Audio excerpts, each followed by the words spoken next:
Q. Have you ever dreamed of becoming a hero, an esper, or a mage? A. No. Q. Not even once. A. Not even once. Q. Then what kind of superpower would you want? A. Endless capital, reliable connections, and absurd luck. Q. Is that really a superpower? A. Of course it is. Q. What if the game you loved became your superpower? A. That would be a world-ending disaster. Q. For the world. A. For me. I said it would be a disaster. Q. We are close, are we not? A. And who exactly are you? Update in progress. A. Hello. Restarting the game. Chapter 1. When Lee Yun-woo opened his eyes, he was standing in front of a reception desk. The first things he noticed were the exaggerated luxury and the impossible cleanliness. Everything looked too polished to be real. The lobby was built in an old classical style, the kind rarely seen in modern buildings anymore, yet he understood the place instantly. A hotel. More specifically, a familiar hotel lobby. Then he realized something was wrong. That conclusion had no logical foundation. His awareness sharpened at once. Why had he thought it was familiar? Even unconscious judgments had causes. The only information he had received was visual. He had looked at the marble floor, the classical pillars, the empty walls, the enormous chandelier, the flower vases, and the potted plants. None of them should have felt familiar. And yet they did. He felt familiarity toward things he had never seen before. Then his eyes moved to the front desk. And the cat. A cat? A lump of shadow lay sprawled on top of the reception counter. It had round, eerie eyes and a mouth curved into a crescent grin. Its body was so black that calling it a black cat felt inaccurate. Its shape looked too soft, its expression too exaggerated, and its existence too unnatural. Lee Yun-woo knew its name. The co-owner. The being that operated this hotel together with the operator. Coco. Official designation, Coco. As if answering him, the thing tilted its head halfway while keeping that same smile. The motion felt wrong. It was not as if the head followed the gaze. It was as if the gaze had dragged the head along. A small, unpleasant dissonance spread through the air. The cat that was not a cat replied. Yes. Hello. Hello. That was enough. This was the hotel from the game. The horror hotel management simulation, Hotel 1, Eden within the nightmare. HON, for short. Why was he dreaming about this game after all these years? No. Was this even a dream? As if to answer that question, the conversation from just moments ago resurfaced in his mind. We are close, are we not? And who exactly are you? Update in progress. Hello. Restarting the game. It seemed this was not a simple dream. Therefore, the most reasonable conclusion was that he had been kidnapped. Coco. Yes. Let us have a conversation. Yes. Yes. The world pretended to be orderly, but in truth, it ran rather carelessly. Lee Yun-woo's life had been the same. No matter how thoroughly he planned, luck and misfortune had always barged in without permission. That was not unique to him. Every human life was dragged around by unexpected circumstances. He called those circumstances variables. And unless my memory is failing me. Yes. A variable, by dictionary definition, is an element that changes depending on situation or condition. It can also mean an unpredictable factor or fluctuating circumstance. Yes. Therefore, no matter how carefully one designs one's life, it cannot simply proceed as planned. I know this very well. My life has always been shaped not only by my will and predictions, but also by variables both large and small. Yes. My explanation has become somewhat lengthy, but my point is simple. Lee Yun-woo looked down at the cat. Even taking all of that into account, is this not a bit too much? The vantablack-colored cat, Coco, answered. Yes. You mean it is not too much? Yes. Do you have any intention of holding an actual conversation? Yes. I am beginning to worry that I have lost my mind. No.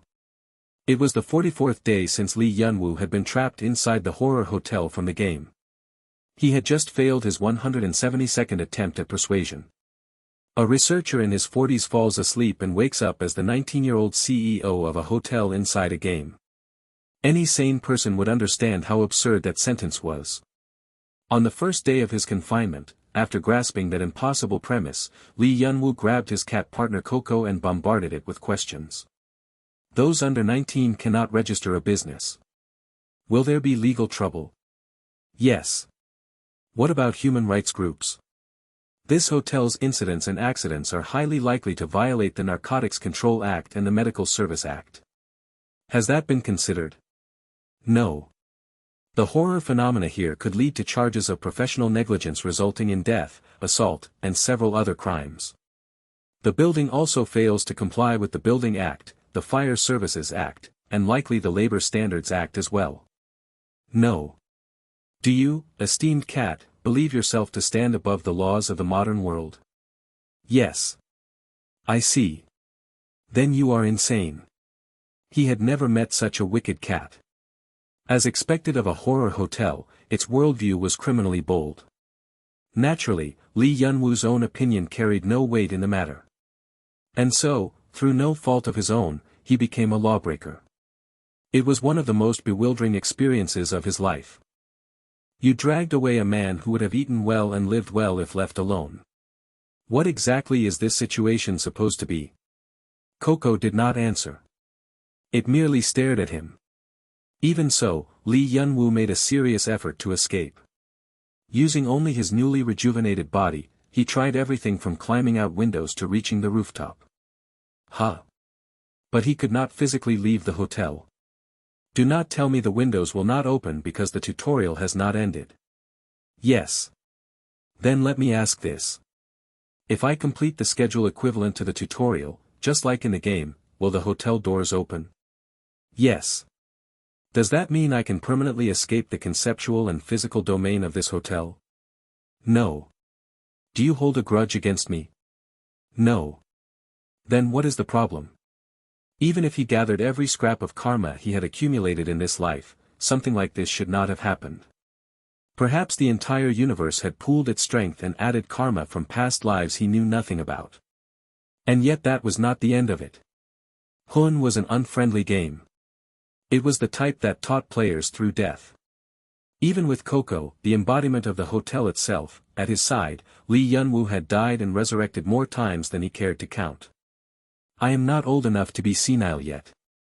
On the honor of his laboratory, he had to admit that he was beginning to feel as if he might lose his mind. For the 89th time, he wondered whether he had fallen into a coma or developed some form of cognitive disorder. Rejuvenation, resurrection, confinement inside a game. None of it made sense. But the current situation had long since crossed the boundary of nonsense. All he could do was accept that his five senses insisted this was real. Once I escape, I will contact NASA immediately. There is no way this is possible without extraterrestrial technology. I must contribute to the advancement of humanity and carve my name into history. No. Did I die from overwork? Am I in a coma?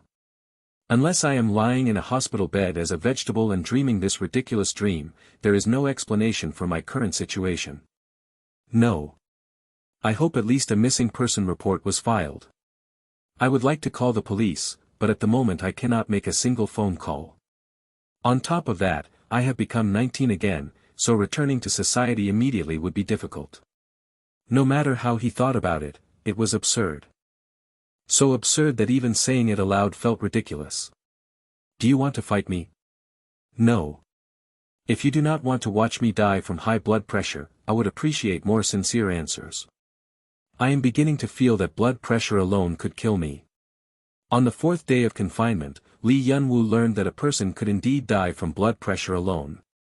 As a human being, it was such a shameful death that he could not speak for half a day. Hello. No, no. Hello. Hello. For a cat's cry, it sounded pitifully weak. Hello, yes, no, hello. As Lee Yun-woo sat frozen in shock, Coco circled him anxiously. Its face still wore that Cheshire cat grin, but its restless steps and hesitant movements betrayed its distress. It looked like a child trying to read a parent's mood. Eventually, Lee Yun-woo returned to himself. I was certainly shaken by an unexpected situation, but there is no need to worry. I simply required time to comprehend a circumstance that defies common sense. Hello. You are asking whether I am all right, I assume. It was moving that Coco had shown concern. To be honest, however, he was not all right. He had to question whether a creature this fragile could even be called human. If he had to compare it to something, it would be acorn jelly. Unlike ordinary creatures, this body absorbed external impacts in full. Internal impacts were the same. It was almost admirable that he had survived the risk of bursting blood vessels for 4 whole days in such a body. But when he behaved like a game character, there were no problems. For example, when he died from one of the hotel's horror elements. Or when he walked or ran at a fixed pace. Situations that were normal for an in-game character caused no pain. His stamina and strength did not waver either. But the moment he did anything outside the game's defined parameters, problems appeared. Crouching was one such example. The game had a crouch function, but it did not define standing up after crouching. It was a non-existent action. And so Lee Yun-woo became a man who grew dizzy whenever he rose from a squat. Yes, no, yes, no. Hello. Hello. Hello. Is there a reason my body's durability is in this state? Yes. No. My apologies, the question was poorly phrased. Coco's command of human language was limited. The most plausible hypothesis was that human Lee Yun-woo and operator Lee Yun-woo had merged, producing an abnormal body. Nothing else explained how he remained alive in such a fragile form. So, if I behave like a game character, I at least will not feel pain. Yes. I see. Thank you for the kind answer. Yes. If I am beginning to find my kidnapper endearing, then I truly must be going mad. No. Hey everyone, I sincerely appreciate your support. If you enjoy my audiobooks, I would be truly grateful if you could subscribe to the channel. And if you'd like to support even further, you're welcome to become a Patreon member, where you can access audiobooks of novels as long as they are freely available on the internet. Your kindness and support mean so much. Thank you. The activities available to the user during the tutorial were limited. All one could do was receive low-difficulty guests, identify the horror elements within the hotel, and keep oneself alive. Even the accessible areas were confined to the lobby, the operator's quarters, the power plant, and the guest room floors. To think this much nightmare has piled up and yet I cannot put any of it to use immediately. From the user's standpoint, it is a deeply inconvenient situation. Once the tutorial ends and it is all forcibly converted into levels, it will become currency that leaves not a single coin in my pocket. Yes. My unpaid labor has already gone well past the 100-day mark. This was insanity. I refuse again. Without even looking at those round eyes pressing him in wordless insistence, Lee Yun-woo replied dryly. I have no intention of taking human guests. If I apply the game's methods of operation directly to reality, I will face not only social condemnation, but my own face plastered across the 9 o'clock news in handcuffs. He was in the power plant at present. What a sight. Yes. I do not know from what era of industrial labor this scene hails, but its safety rating is certainly a failing grade. No. Between aged, rusted pipes and hulking clumps of machinery, machine men worked with organic, grotesque motions the laborers. What part of that was no? From the control room's broad glass window, he could take in the entire inefficient yet overwhelming spectacle at a glance. In the game, it only displayed the degree to which nightmare had filled, but this place is much more complex. I suppose that is because it has become reality. Perhaps that is only natural. Yes. It seems to have exceeded its fuel storage limit. Where is the excess going? Does it disperse into the air? Does it ignore the laws of physics? Or else? There was no answer. The silence stretched on, but Li Yunwu did not press. He merely followed the shrill flow of the pipes with his eyes. Does it not know, or does it not feel the answer is worth giving? It is not easy probing an opponent with whom conversation refuses to take hold. I wanted to confirm whether this place truly is the hotel from that game I spent 26 years with. He still had not identified this place's exact nature. Li Yunwu rolled his eyes dryly. In truth, he already knew where the excess fuel went even without asking. The structure is clear to me with my eyes closed. In proportion to the hotel's level, its storage capacity for Nightmare increased as well. But at the tutorial stage, it had already exceeded its critical point. If the tutorial ended like this, the outcome would be quite a thing to behold. If I remember correctly, once Nightmare fills to its limit, it has an immense effect on the hotel's disposition. That is, assuming one ignores the bugs in the operating system. Is my memory correct, landlord? No, yes. Nightmares the power plant could not contain became the hotel's flesh and blood. The hotel fed on that excess negative energy, grew, and shaped its own selfhood and temperament. And more often than not, the result was something vicious. Our developers' kind little threat, as I recall, that unless you level up on time, your work environment will turn into hell. Yes. How regrettable. That even this had been reflected now that it was reality. Still, in the present situation, with the tutorial bug already triggered, it may actually be an opportunity. Unprocessed Nightmare was converted directly into the user's experience points. It seemed an unearned high level had already been reserved for him, but Li Yunwu pressed his thumb hard against his temple. An unwanted promotion, it seems, what an honor. He had not the slightest intention of settling down here. If he wanted to return to society, he first needed to get past this hotel's threshold and grasp the state of the world outside. He could worry about his return plan after that. The real problem, in the end, will be when I am thrown into reality with a level far beyond normal specifications. I cannot see the exact shape of the disaster yet, but I know one is waiting. He did not know what form that disaster would take. He only knew it was ominous. This hotel was no simple building, and Li Yunwu was now bound to it. Out of habit, he slanted his gaze and stared at the tangled network of pipes. Li Yunwu looked upon the faded, dust-caked world with emotionless eyes. His gaze lowered. That is not diligence. It is exploitation. Its proper name was the crumpled laborer, though it was more simply called a worker. The thought it stirred in him was strange. I still cannot grow accustomed to it. Yes. Do you think one can acclimate even to this sort of contamination? Yes. That optimism of yours is itself something I must regard with caution. He blinked and shook the thought loose. I do not think I could ever grow used to this feeling, as though worms had burrowed into my brain. The power plant was the worst kind of workplace, where water contamination and mental contamination occurred at once. The operator sometimes came under attack from workers that clawed their way up while he tuned Nightmare, but the true problem came from within. The longer one stayed here, the more waves of disgust and elation crashed over them. That is why, after remaining in the power plant for a certain amount of time, the operator throws himself down there.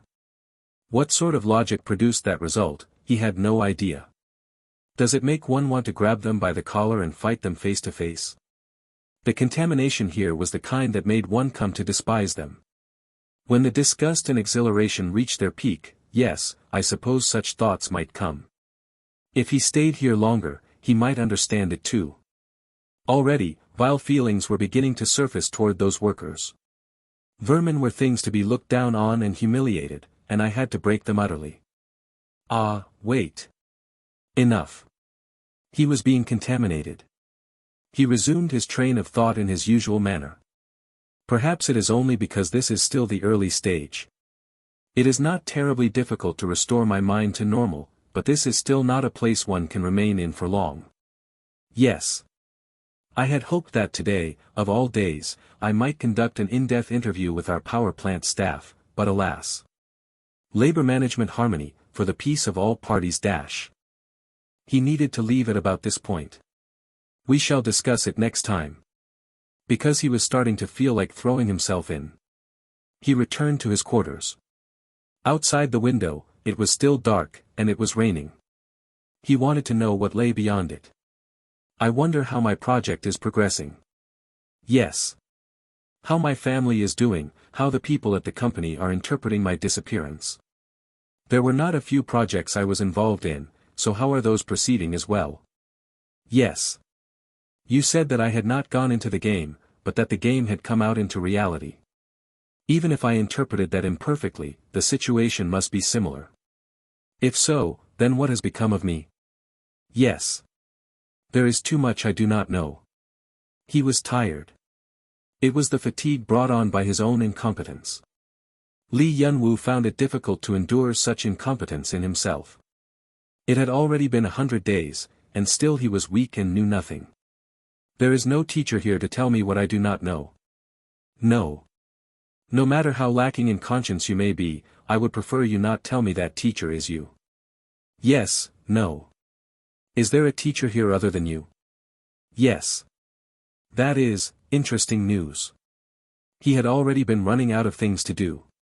Unless the hotel's level increased, the number of guests would not rise, and the operator's routine had already grown so familiar that it was little more than repetitive labor. Even if the highest difficulty monsters arrive because of the bug, in the end they are still only beings from a body of data I know by heart. Even if reality has changed them in many ways, that is not what I need. Lee Yun-woo considered his current boredom to be equivalent to safety. What he needed right now was not excessive stimulation, but knowledge that would help him make wiser choices going forward. Can I visit this teacher within the areas I am currently able to move through? Yes. Is this teacher able to communicate with me directly, as you do, Coco? No. Does this teacher take the form of informational material? Yes. Ah. He understood. You mean the books here? Yes. Bookshelves crowded every part of the operator's quarters. In the game they had been non-interactive elements, but now that it had become reality, he could pull them down and open them freely. When he opened one, the pages were dense with text. That could certainly help alleviate Lee Yun-woo's ignorance. I agree with your opinion as well. If I intend to achieve anything more at this stage of the tutorial, then I suppose I have little choice but to read such books. Yes. Even so, I would prefer to keep my distance if possible. Knowledge was always valuable, but this time he felt no gratitude for it. There was no guarantee that the books would be safe from mental contamination. The background of this game, Hun, was rather complicated. A murder hotel built to procure resources for a fraudulent and unethical research facility. Yes. When summarized that way, it is setting excess to a truly absurd degree. It is as though every horrifying and tragic motif in the world has been dragged together in one place. No. Of course, there may well be depths even lower than that. The news often outdoes fiction.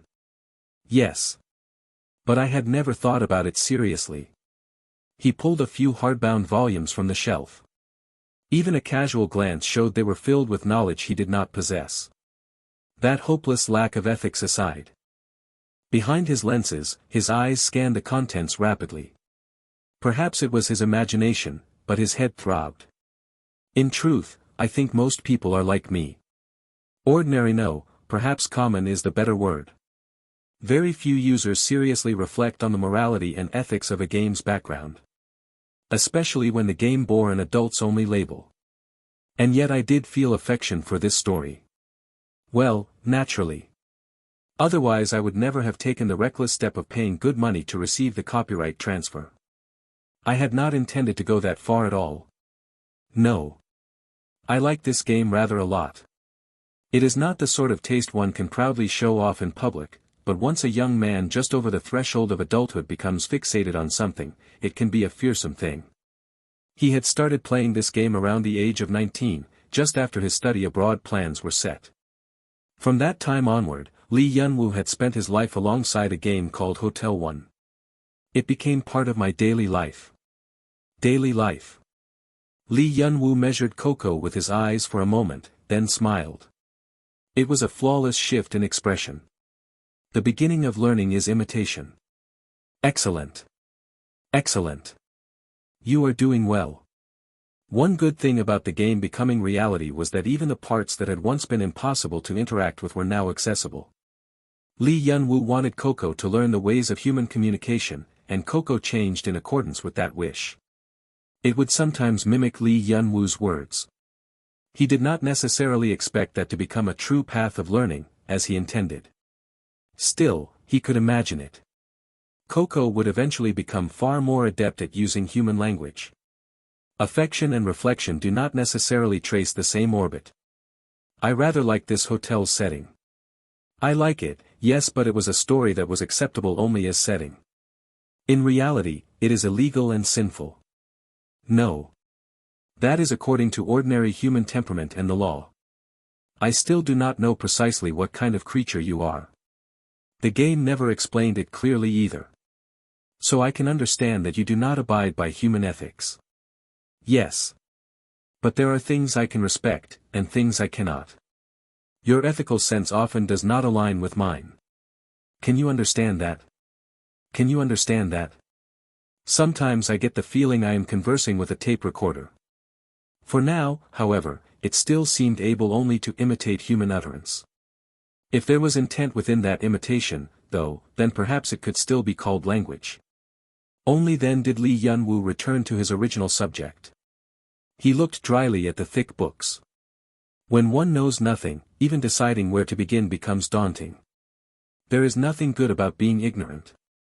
One does not even know what one does not know, and so wastes time. He skimmed the books lightly, but they were as unfriendly as expected. Even so, he selected the ones he thought he could at least understand. And there were still quite a lot of them. Still, they are not heavy. Yes. I suppose that, too, is possible because I have become one with the game character. The acts of pulling books from the shelf and lifting them were defined within the game, after all. And naturally, a game character does not feel the weight of things. Yes. That I can carry a library of this size without issue in such a frail body. Have the laws of physics been neutered? I would almost praise it for its efficiency, if it were not even more grotesque than it is efficient. Yes. Which suggests that the same laws may apply to the hotel itself. I wonder, then, what awaits outside the hotel? What awaits? If I am fortunate enough to leave this hotel, that is something I will need to investigate alongside my return to society. At that time, Coco, I do not know whether you will be able to remain at my side. No. What exactly are you denying? The book settled onto the desk without a sound. I suppose I should be grateful that the circumstances for studying have been provided so abundantly. Grateful. Then again, this is a place born of a research facility, so perhaps that is only natural. It is less an ivory tower of knowledge than a massive tomb, but for the moment it is far from unwelcome to me. There were 3 research facilities in the operator's quarters. In the game they were used to develop various recipes and weapons. They were ideal places to study. He opened a book. He closed it. Ha. No, hello. It is all right. It is all right. No, to be honest, it is unpleasant. This hotel was the remnant of scientists who had once worshipped and researched the power of the outer gods. They lured people in with the promise of a luxurious hotel at comparatively cheap rates, diverted them away as experimental subjects, and spread fanatic faith as well. And after all of that, what gathered from the accumulated negative energy was this hotel itself. Hotel 1. And this book contains the knowledge those cultists recorded back then. Pushing aside his disgust, he opened the book again. It was packed with contents that would make any human with ordinary sensibilities retch on the spot. But he had no choice. In a situation like this, remaining where he was meant nothing less than falling behind. The dry scratch of pen continued across the notebook. He organized the information step by step. The beginning of learning is imitation. That was not a principle limited to Coco alone. He, too, had to imitate the logic of this world. No matter how terrible the knowledge, at its foundation lay the purest wisdom. It was always ugly humans who misused knowledge. Information itself could not be evil. He needed to find that point. First, I grasp the familiar structures. Fully understanding this text comes first. Extracting only the knowledge that can actually be put to use comes next. In many situations, ignorance was a sin. If one lacked the eyes to discern what was right and what was wrong, then humans were the kind of creatures who would clutch a jewel only to throw it into the mud. The more one knew, the more kindly the world behaved. More precisely, the more one could force it to behave kindly toward oneself. A rather dreadful thought just occurred to me. If my mind were contaminated before I fully understood these books, that would present quite a troublesome problem in its own right. Yes. Something else has occurred to me as well. Would you answer it? If that sort of contamination were to occur, would the game's convenient system simply recover it once I died and came back? No. Even so, that is acceptable. It may be more productive to be contaminated and altered than to stagnate and rot. To demand perfection from the beginning would be greedy, would it not? Yes. I am not enough of a narcissist to believe I am flawless by nature. Even if I fail, all that matters is improving from there. That is no different from what I have done thus far. Yes. At times like this, I feel that you are on my side. Lee Yun-woo rolled his eyes dryly. Why? Across the desk stretched a long mass of shadow. Coco swayed its tail. It was staring fixedly at the grotesque sentences in the book Lee Yun-woo had spread open for his studies, as though it were deciphering them. Why are you favorable to me? Favorable to me. You are doing well. You are growing accustomed to the use of intonation. Very good. To unravel the questions surrounding Coco, he needed to know more. Why had this game become real and appeared in reality in the first place? Why, of all people, had Lee Yun-woo been abducted? Was all of this a natural disaster, or someone's scheme? And to learn that. It still seemed too early. After reading for quite some time, he pressed his thumb against his temple. If I had known it would come to this, I would have entered medical school. For someone with a degree in life sciences, this was a rather high hurdle. Can I really understand this from having read a few case reports? Yes. I do not think I can. Does the computer not work here? Yes. If you would at least give me internet access, that would be quite a consolation. No. The books dealt, for the most part, with human experimentation. Given that the hotel's background was a facility built to worship and research the outer gods, it seems the main current of it all runs in that direction. Have they lost their minds? From being at the forefront of engineering, I have now come to study theology of all things. What a twisted fate. Would you not agree, Coco? No. Do you possess no sympathy? But by now, he was used to that degree of indifference. As he organized the documents, Lee Yun-woo continued. As you already know, most of the research revolved around the power of the outer gods. Yes. From weaponizing living creatures and turning weapons into living things, to methods for manufacturing artificial humans, considered from an academic perspective alone, it is quite a stimulating curriculum. A respectable textbook, one might say. No. Correct. Calling these heaps of paper textbooks would be an insult to textbooks. They are closer to the notebooks of madmen. That they contaminated the mind each time he read them, as though filth had been dumped over his head, was one part of it. They are arrogant monologues with no concern whatsoever for whether others might understand them. Yes. What rude writers. They possess not even the minimum refinement expected of scholars. Even so, he could acknowledge the depth of knowledge possessed by the narrators. He had triggered status ailments more than once while reading, but setting aside their humanity which was somewhere below zero knowledge. That one thing, and only that one thing. Once he began to understand the contents of the books to some extent, he reached a realization. If I were to summarize it, then this is black magic in the figurative sense, or more precisely, a technique of hereditary and ritual manipulation mediated through blood. Yes. Since it uses blood, that would make it blood, ma. Blood magic. Never mind Coco, who had just blurted out something that sounded as if it belonged in an entirely different genre. Am I simply failing to keep up with the sensibilities of the times?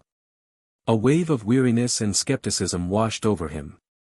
He had, after all, even stood in line to buy those viral Dubai Chewy cookies. No, it cannot be a matter of modern sensibilities.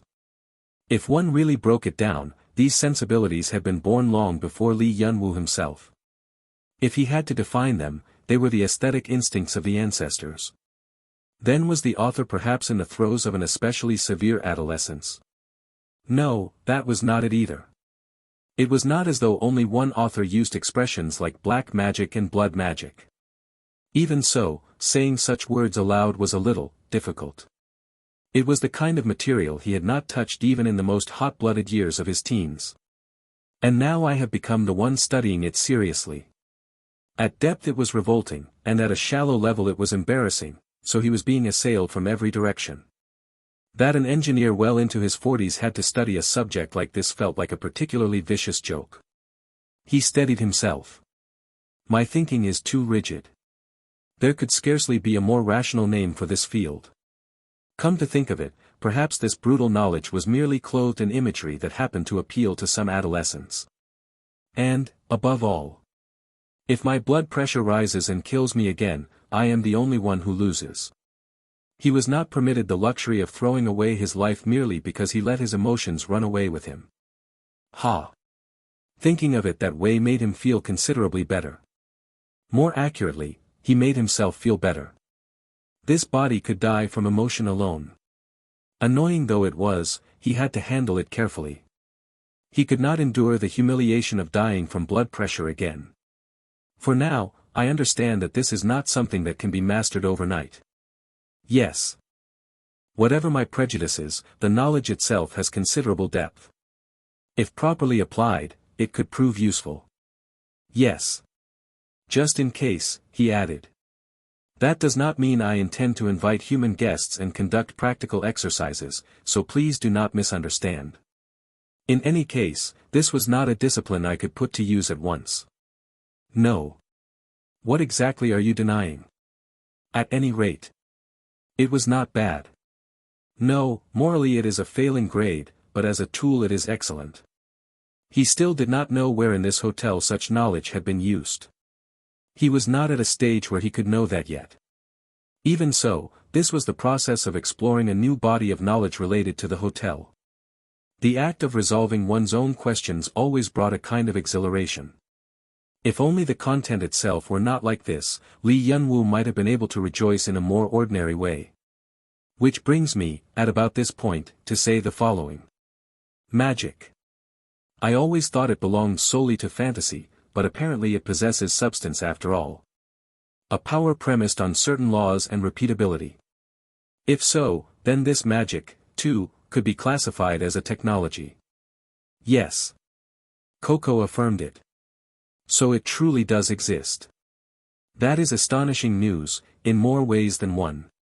This was not the sort of realm that could be cobbled together as nothing more than the setting of a game. It is an advanced field of study, established over long ages the way science or mathematics is. At this point, he could be certain. This is not a case of the game becoming reality. Reality merely accepted the game's rules. It had gone beyond a classical metafictional collision. External reality and the game's internal setting coexisted without friction. In other words, it is possible to infer that someone designed this enormous framework with a clear intent. Something that undeniably existed in this world had borrowed ancient wisdom and techniques to drag a once fictional game into reality. And I got caught in it. But why him of all people? With magic existing in reality, I cannot guarantee that karma does not exist either, but even then, unless I was a traitor to the nation in my past life, the quality of my current circumstances is rather poor, is it not? He had, after all, lived as a conscientious ordinary citizen with no cause for shame. Hello. Yes, hello. It was not that he felt no anger, but he restrained it in the healthy interest of managing his blood pressure. He had no desire to repeat that humiliating sudden death. I understand well that I must dig more deeply into this field. Whatever design I have been swept into, now that I have been thrown into an unknown world, it is only fair that I prepare at least the bare minimum means of self-preservation. Of course, it would be a very long while before things reached the level of fair. At times, carefully established knowledge is more effective than crude physical force. As it stood, Li Yunwu had no particular way to cultivate strength, and rich knowledge was the only key that could expand both his options and his capacity to respond. Now that I have confirmed that the magic described here can possess this degree of aggression, the possible directions are limitless. I could go beyond simple defense and construct an entirely new system, or perhaps reorganize these chaotic formulas into something more efficient. So yes, he intended to continue studying. Even so, the lingering discomfort remained. So let me ask you this. He looked at the black cat. Who was it? You are favorable to me, Coco. That much he understood well.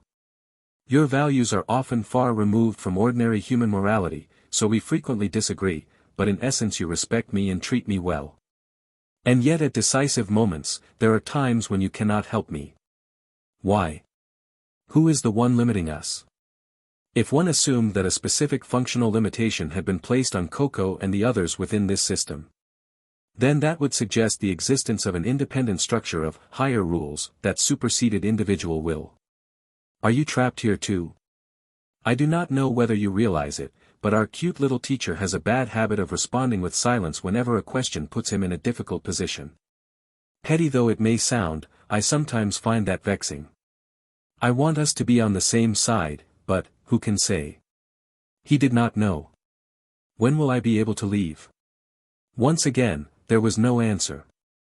No matter how one looked at it, this thing had no intention of accepting human guests. That was something it had already suspected.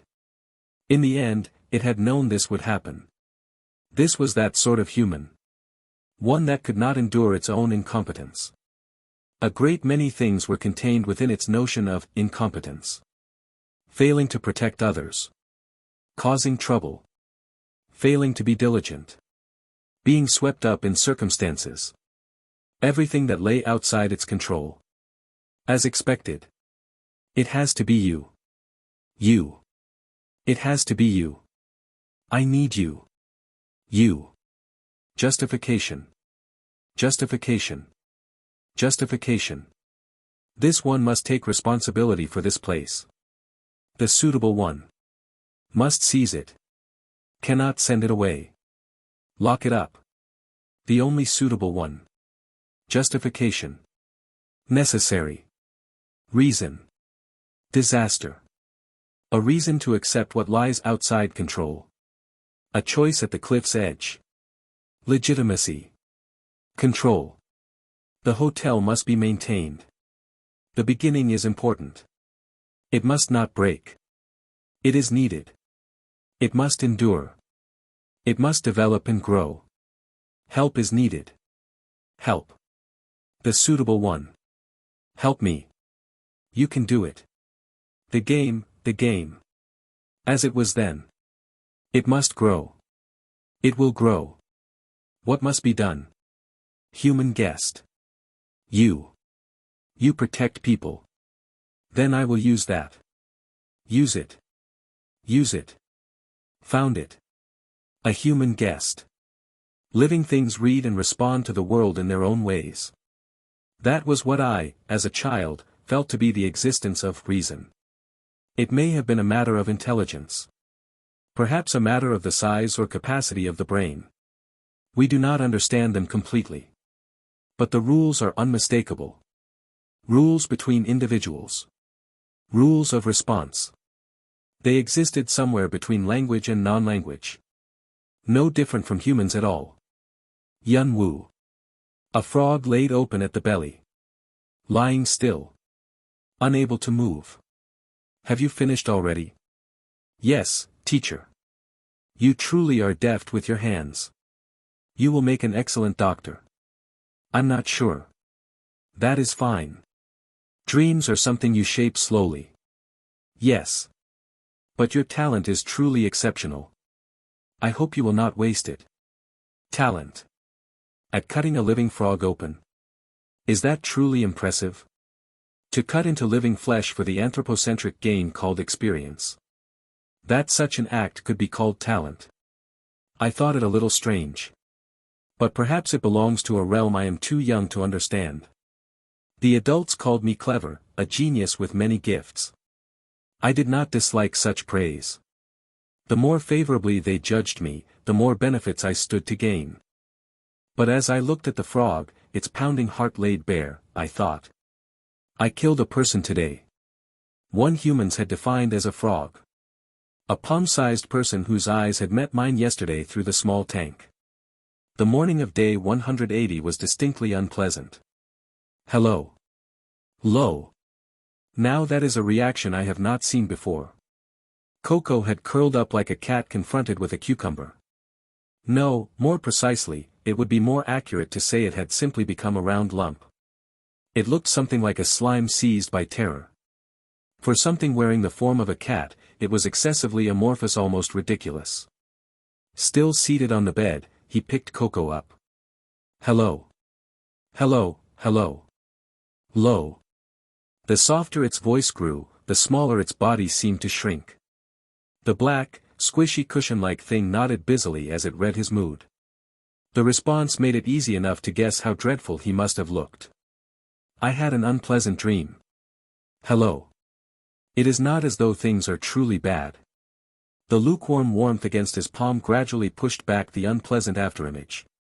His eyes met the mirror in the quarters. Ah. A vicious expression. This is really hard to look at. No. It is a joyless face. Was it not? It would be difficult to give anyone a pleasant impression with a face like this. He closed his eyes and calmed the sharpened edges of his nerves. After spending the night until dawn poring over records of torture, a spectacle like this had been the inevitable result. Once he thought of it that way, the line of his mouth eased on its own. It is fascinating that even this body can develop dark circles under the eyes. That was probably the price of forcing himself through the extra studying the system had never accounted for. Research beyond the bounds of the game unfailingly accumulated fatigue. A troublesome thing, even in a body that did not truly require sleep. Which was why he had felt obliged to lie down and close his eyes, if only for the sake of appearances. If I died and resurrected, would even a trivial condition like this be cleared up? What do you think? No. I am not so extreme a man that I would choose suicide over a slightly unhealthy complexion. Using resurrection as a substitute for painkillers leaves far too bad an aftertaste. Yes. Quite so, the body is fine, but the mood is strangely unpleasant. A body that did not need to eat, wash, or sleep. Perhaps because that setting had been reflected, the operator's quarters did not even contain a bathroom. But if he forcibly closed his eyes and rose again afterward, his hair would, with a certain probability, end up disheveled. Looking into the mirror, Yunwoo tidied his rumpled appearance back into order. Hello. That probably meant, do you need this? Thank you. Coco had appeared with his tie in its mouth at just the right moment. To say, hello, with a tie clenched between one's teeth just where exactly had that function been implemented? It stirred scholarly curiosity in him, but it was hardly as though he could dissect it and find out. Being alone is breeding nothing but dreadful jokes in me. I should reflect on that. Lee Yunwoo's appearance quickly returned to what it had always been. Neat, orderly, with not a single thing out of place. And yet it was still a dull face. To entrust the post of general manager to a man who looks like this hotel's hiring system is truly hopeless. No. It is fortunate the guests are strong-hearted enough not to be wounded by a face like mine. In any ordinary service job, I would have been fired long ago. I am not a person suited to something as kindly as service. No. Coco, you have a tendency to think too well of me. No. Who can say? The face of a murderer. He put on his glasses. Looked back into the mirror. And smiled. That is better. This was the usual him, tidy, composed, without a flaw. Would you not agree? No. Ha ha. What a shame.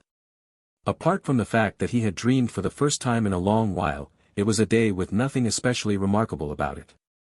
He went to the front desk and received the backlog of guests that had built up while he slept. He made his rounds through the hotel,